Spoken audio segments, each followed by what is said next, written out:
Another thing that went well was planting this window box on the side of my porch with coleus.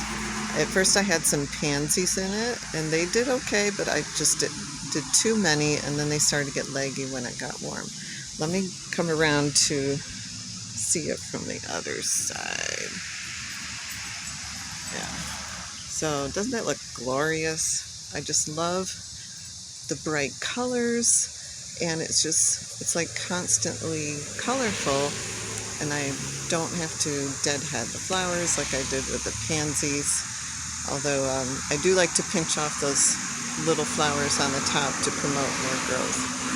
Looks like I also need to trim off a little bit of this right here is not doing well, so I will take care of taking that off. And then this is not actually coleus, this is dead nettle, and it was more white earlier when I planted it. I think because it isn't in the sun here, it's getting a little greener, and it had a nice purple flower earlier, which was pretty in here along with the pansies.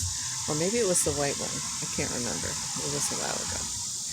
But I will definitely do the same thing next year and put coleus in here after the pansies have died down.